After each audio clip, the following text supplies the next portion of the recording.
जय श्री कृष्णा दोस्तों, बीएसएनआर फैमिली में आपका स्वागत है। दोस्तों, शारदीय नवरात्रि देखिए 7 अक्टूबर से प्रारंभ है और इस बार बहुत ही शुभ संयोग है। 90 वर्षों के बाद ऐसा शुभ संयोग देखने को मिला है। दोस्तों, चित्रा नक्षत्र है और गुरुवार के दिन से नवरात्रि प्रारंभ हो रही है, जो बहुत ही शुभ माना जाता है। आध्यात्मिक और उन्नति के लिए बहुत ही श्रेष्ठ दिन माना जाता है। अगर आप संतान की इच्छा रखते हैं तो आप इन नवरात्रि में उपाय अवश्य करें। और साथ ही जिन भी बहनों की देखिए कोख बंधी हुई है या कोख बंधन है, किसी भी प्रकार से अगर उनको संतान की प्राप्ति नहीं हो पा रही है शादी के कई सालों तक, तो आप नवरात्रि के दिनों में कोख बंधन खोलने का ये उपाय अवश्य करें। निश्चित ही अगर किसी तरह का भी किया कराया होगा, ग्रह दोष होगा, तांत्रिक क्रिया द्वारा अगर आपकी कोख बंधी हुई है तो उससे आपको मुक्ति अवश्य ही मिलेगी। क्योंकि देखिए 9 देवियों की पूजा होती है। माता रानी के 9 स्वरूपों में माँ काल रात्रि का भी आता है और जितने भी तंत्र मंत्र है माँ के अधीन माने जाते हैं। अगर इन दिनों में कोख बंधन खोलने के लिए उपाय किया जाए तो निश्चित ही आपको उससे मुक्ति अवश्य मिलेगी। दोस्तों, आज की वीडियो में आपको संतान प्राप्ति के लिए और कोख बंधन खोलने के लिए 2 उपाय बता रही हूँ। तो आप चाहें तो दोनों उपाय कर सकते हैं, नहीं तो आप अगर संतान की इच्छा रखते हैं तो केवल उसी उपाय को भी कर सकते हैं। दोस्तों, उसकी जानकारी देने से पहले अगर अभी तक आपने बीएसएनआर फैमिली चैनल को सब्सक्राइब नहीं किया तो सब्सक्राइब अवश्य ही कर लें। बगल में बेल आइकन को दबा दें, जिससे मेरी आने वाली सभी वीडियो का नोटिफिकेशन सबसे पहले आप तक पहुंच सके। दोस्तों देखिए 7 अक्टूबर को पहला नवरात्रा है। इसी दिन देखिए घट स्थापना यानी कलश की स्थापना होती है। कलश में जो आप देखिए नारियल रखेंगे, जटा वाला नारियल, तो पति पत्नी मिलकर उस जटा वाले नारियल में 7 बार कलावा लपेटे अपनी इच्छा बोलते हुए, यानी इस प्रकार आपको घट की स्थापना करनी है। जटा वाला नारियल में आपको अपनी मनोकामना बोलते हुए, संतान की प्राप्ति चाहते हैं या पुत्र की इच्छा रखते हैं, जिस भी मनोकामना के लिए आप कर रहे हैं, तो उसमें 7 बार कलावा लपेटे और अपनी इच्छा बोलकर कलश पर स्थापित करें। साथ ही दोस्तों देखिए नवरात्रि के दिनों में आपको नित्य प्रति माता रानी की पूजा किस प्रकार करनी है। माता रानी को देखिए लाल पुष्प बहुत ही प्रिय है, तो आप कोशिश करें कि नवरात्रि के दिनों में लाल या पीला पुष्प या माला अवश्य माता रानी को अर्पित करें।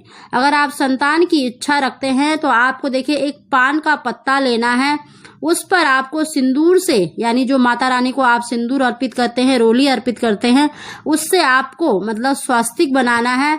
उसके ऊपर आपको 2 लौंग और 2 इलायची रखकर अपने हाथों पर रखें, अपनी इच्छा बोले और माता रानी को अर्पित कर देना है। साथ ही दोस्तों माता रानी के आगे बैठकर आपको इस मंत्र का मतलब धूप दीप जलाकर आप दुर्गा चालीसा का जैसे पाठ करते हैं, पाठ पूजा तो अवश्य करें, लेकिन अगर आप संतान की इच्छा रखते हैं तो इस मंत्र का आप उच्चारण अवश्य करें। ओम नंद गोप ग्रह जाता यशोदा गर्भ संभवा तथस्थो नाश्यामी विंध्याचल निवासिनी। यह मंत्र आपको देखिए स्क्रीन पर भी लिखा हुआ मिल जाएगा। दोस्तों, अगर आप इस मंत्र का मतलब जाप नहीं कर पा रहे हैं, बोलने में आपको कठिनाई हो रही है, तो आप ओम हीम दुंग दुर्गाय नमः, ओम हीम दुंग दुर्गाय नमः, यानी माँ दुर्गा के इस मंत्र का भी जाप आप अवश्य करें। दोस्तों देखिए गुरुवार के दिन से मतलब नवरात्रि प्रारंभ हो रही है और गुरुवार का दिन बहुत ही श्रेष्ठ माना जाता है संतान प्राप्ति के लिए। तो इस दिन हो सके तो आप पीले वस्त्र धारण करें। और साथ ही पूरी नवरात्रि के दिनों में अगर आप एक कन्या का पूजन करते हैं, मतलब माता रानी को आपको देखिए ऐसी वस्तु का भोग लगाना है, दूध से बनी हुई वस्तु का या शहद से बनी हुई वस्तु का भोग लगाएं जो आप भी ग्रहण कर पाएं। यानी आपको ऐसी वस्तु भोग लगानी है जो अगर आपने नवरात्रि के व्रत रखे हैं तो आप भी उसको ग्रहण कर सके।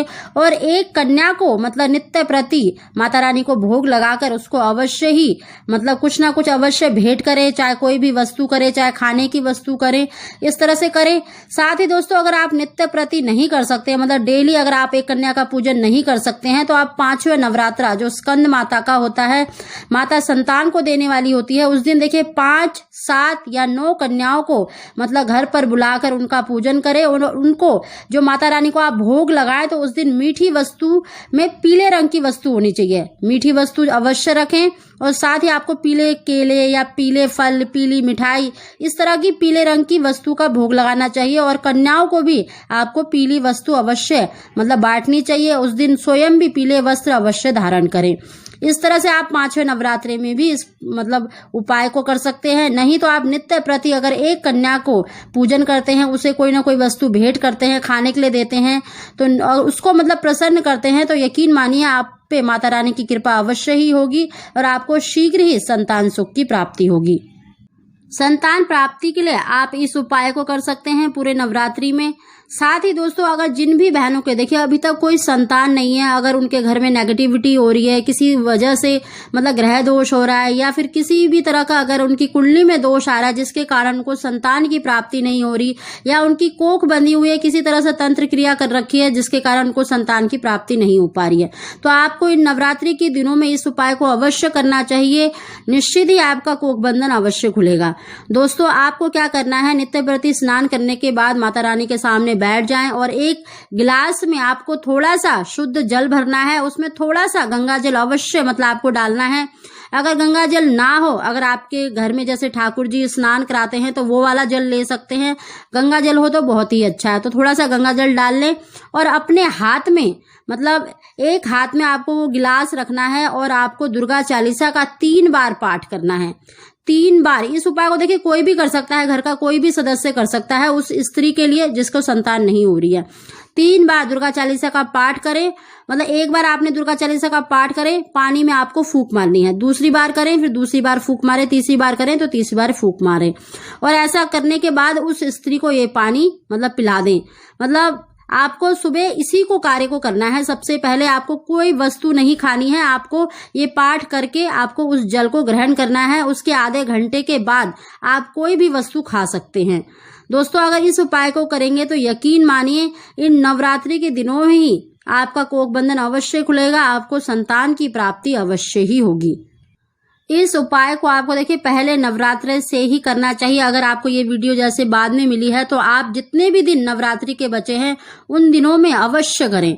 दोस्तों, नवरात्रि के दिनों में किया गया कोई भी उपाय निष्फल नहीं जाता और ये कोख बंधन खोलने के लिए आपको मैंने उपाय बताया है तो इसको अवश्य करें। साथ ही दोस्तों, अगर आप नवरात्रि के दिनों में मतलब भगवान शंकर का पूजन करते हैं, माता पार्वती का देखिए पूजन तो होता ही है क्योंकि दुर्गा उन्हीं का स्वरूप माना जाता है, तो अगर आप शिव मंदिर में जाकर शिवलिंग पर भी मतलब जल अर्पित करते हैं, भगवान शंकर का पूजन करते हैं, उनको भी अगर आप मतलब कोई ना कोई वस्तु का नित्य प्रति जैसे 9 दिनों में अगर डेली शिव मंदिर में जाए, शिवलिंग पर जल अर्पित करते हैं, चाहे पंचामृत से करें, चाहे आप मतलब शुद्ध जल में गंगा जल डालकर भी ओम नमः शिवाय कहते हुए एक माला का जाप कर लेते हैं ओम नमः शिवाय का। नित्य प्रति मंदिर आपको जाना ही जाना है, मत्था आपको अवश्य टेकना है, भगवान शंकर से आपको नित्य प्रति अपनी प्रार्थना बोलनी है संतान प्राप्ति के लिए। दोस्तों, अगर आप इस प्रकार से मतलब संतान प्राप्ति के लिए कोख बंधन के लिए उपाय करते हैं तो यकीन मानिए निश्चित ही आपको कोख बंधन खुलेगा और आपको संतान की प्राप्ति अवश्य ही होगी। दोस्तों, इस उपाय को अवश्य करके देखें, बहुत ही श्रेष्ठ नवरात्रे बन रहे हैं इस बार क्योंकि 90 वर्षों के बाद ऐसा शुभ संयोग देखने को मिल रहा है। दोस्तों, अगर आपको हमारी जानकारी वीडियो पसंद आई हो तो इसको लाइक अवश्य ही करें। आप सभी को जय